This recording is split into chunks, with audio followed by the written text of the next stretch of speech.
Hey guys, welcome back to my channel. So I wanted to talk to you today about how you can style a boring blazer. Admittedly, I was late to the blazer game just because historically I would put one on and just feel completely off. Instead of looking and feeling cool and laid back, I legit felt like I was going to my job at Bank of America. So just feeling very stuffy, having no personality to my outfit.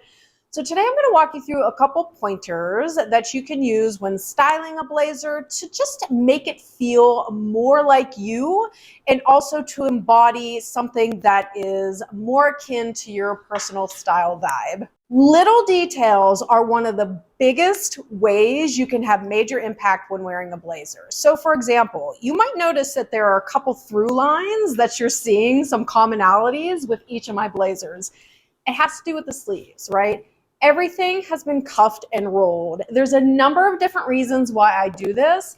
Number one, look at the beauty that is typically inside of a blazer lurking in that lining. It just adds this textural element. It breaks up the sleeve.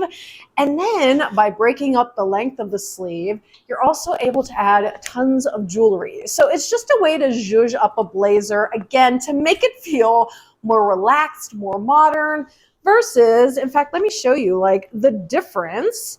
If I were to wear this blazer, hopefully you can see, with a sleeve like this, right, just straight down, versus doing something as simple as just cuffing and rolling it, it is something that, once again, is so little, but it makes a major impact.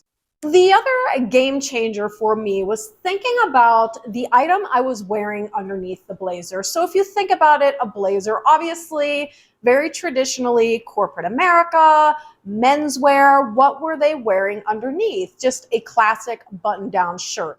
For me, I found that when I put in like a traditional button-down shirt under something like a blazer, I just started to feel very stuffy, a little bit too conservative. In fact, I felt like my personality was kind of getting engulfed in just these bulky layers. So for me, I found that I love a fitted knit shirt, t-shirt, tank top underneath my blazer. So that's a way for me to balance the inherently oversized fit of the blazer, which is what I like, by keeping the layer underneath more fitted. It just adds that really nice contrast so it's not oversized on oversized. The other thing too I want you to keep in mind with blazers is that sometimes it's very easy to just wear the blazer as your shirt. Now it depends on how oversized that blazer is. Obviously, are the buttons giving you enough coverage so you're not giving away the farm? But a great example in my own collection is this blazer here. So I've mentioned this one before. I stole this from my mom's closet. It's a vintage Charter Club, 100% wool, also made in the USA, which you guys know is definitely my preference. But notice how it's a little more fitted, so it's not as oversized as the men's blazer I'm wearing now. And because it's more fitted and I also have buttons that sit higher on the torso, it gives me the ability to just wear this on its own without anything underneath. So I love being able to just zhuzh up a blazer by doing that. It's a fun way to inject a little bit of sexiness into a blazer while still keeping it conservative. And the way I will style this is with a great pair of skinny jeans tucked into some over-the-knee suede boots. A beautiful look, like I said. It's a way to inject a breath of fresh air into your blazer, just to wear it differently. Another really helpful styling tip when it comes to blazers is to think about the proportions. So obviously, most of the blazers in our sphere are running a little bit oversized, a little bit big, and I think it's a really cool look. So for me, I tend to just play around with proportions in the sense that I think about what would look best on the bottom, jeans, pants, whatever, to help counterbalance the width of the shoulders. Because again, when we're thinking about something that's slightly oversized or even is a men's blazer like this one here, it just inherently is going to run wider at the shoulders. You don't have to go to extremes, For example, if you're wearing a very, very oversized blazer, that doesn't necessarily mean you have to wear very, very wide jeans, because that can just start to feel and look very comical. Maybe the dial for you to turn is to go with a straight leg jean and a slightly oversized blazer. So you see what I'm saying? You're just balancing out the proportions shoulder to ankle a little bit better than versus, let's say, wearing a very oversized blazer with something extremely fitted and tight, like a skinny jean. Probably one of my most favorite topics to talk about, which you guys know, is fabrics, namely natural fibers. So in the world of blazers, especially when you're thinking about a lot of vintage blazers, most certainly men's blazers, most of them tend to be made from natural fibers. So things like wool, merino wool, cashmere with silk linings. These are the items I'm particularly looking for in a blazer. They are non-negotiables for me. You guys know I love my natural fibers. But there's a couple reasons why I'm pretty strict about this. Number one, it's the breathability factor. So obviously natural fibers like cashmere, wool, silk, very, very breathable, right? So they keep you comfortable and warm, but you don't feel like you're literally overheating to death, because when you wear a synthetic like a polyester or an acrylic blazer, those synthetic fibers just trap heat against the body and they don't circulate the air, so it's a comfort factor. But for me, it's also a matter of leaning into fabrics that I consider to be more luxe, that just inherently have more structure to them. They're going to stand the test of time. So every blazer in my collection, with the exception of one, which I'll show you in a minute, is comprised of a natural fiber. And what I love about this is that when it comes to adding these types of items to our collection, you're also going to get this beautiful texture, which just inherently adds interest to your outfit. So something like this, it's a vintage Harris tweed blazer from the late 50s, early 60s. It's got this beautiful silk lining, but you can see you got a little bit of pattern here in the tweed. It's definitely got some texture, which is perfect for fall and winter, right? Like we're constantly leaning into those type of textures in the colder weather. Even this one here, this is actually a blazer my dad gave to me. He was in corporate America for his entire career. He was an executive, so he wore suits and blazers all the time.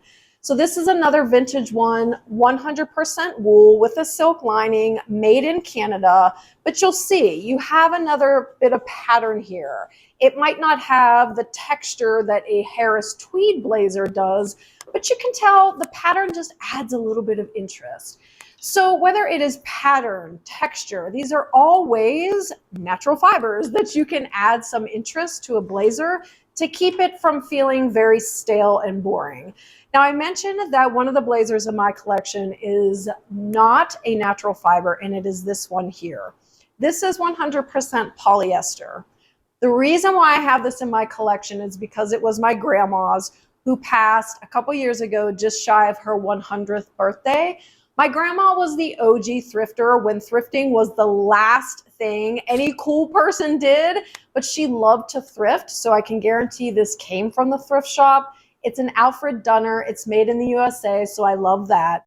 I wish it were something other than polyester, but it has sentimental value attached to it, which segues into my next point for you.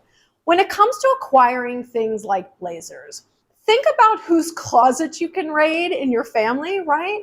So it's like, oh, grandma loves wearing blazers, or she loved wearing blazers. I'm going to find some blazers for my grandma's closet.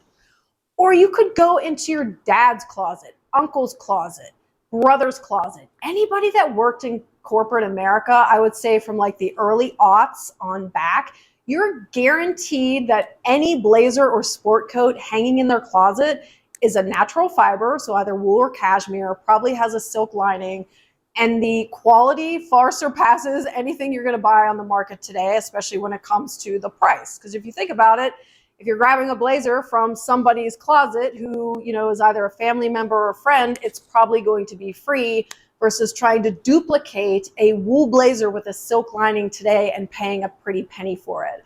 But just having a piece in your closet that does have that sentimental value attached to it, to me, just means a lot. It gives my wardrobe and my outfit soul and depth. Another gold mine for finding natural fibers, high quality, beautiful blazers is by visiting your local thrift. There are still plenty of gems out there to be found. Case in point, this one here is a thrift shop find. So I said before, it's a vintage Harris tweed from the late 50s, early 60s, 100% wool with a silk lining. My husband found it for me for $4 at the thrift. The one I have on now is a vintage Joseph A. Banks, 100% wool with a silk lining, also $4. My other recommendation, when you go to the thrift, I honestly would just completely bypass the women's racks and go straight to the men's. The men's selection tends to be way more comprised of the natural fibers, so the wools, the cashmeres, the silk linings. Also, you can find some really amazing steals. For whatever reason, the men's section tends to be priced a lot lower than the women's. If you just think about like, what's your bra size? So I'm a 34. So typically if I want a jacket, a blazer that's a little bit oversized, I will look at like the 36s and also the 38s from the men's section. Remember too that as we shift into the warmer weather, this is when you can start to wear blazers that are made from like a very, very lightweight wool, but more than likely either cotton or linen. So I only have one spring summer blazer in my collection right now. It's this one, which I've had forever. It is a linen blazer, but you'll see it's very, very lightweight. So it's great for a breezier day or even like a cool evening. I love styling this with white linen shorts, a plain white tank top, a great heeled sandal, some beautiful jewelry, boom, you're out the door. I just think it looks so chic and polished and sophisticated and pulled together. But then you also have the functionality of having this very lightweight layer on, which is great too in the spring and summer, because let's face it, even though it's warm outside, most of the time when we step indoors, the AC is on blast. Okay guys, that'll do it for a couple really, really easy and quick tips for styling a boring blazer, just to give that piece and your outfits and your wardrobe dimension, soul, polish. So I hope you found this video inspiring and also gave you a couple ideas of how you can breathe new life into something that inherently can seem a little bit stuffy, like a blazer. But in any event, thank you guys so much for spending your time with me today. I hope you're having a good one, and I'll see you in the next video. Bye.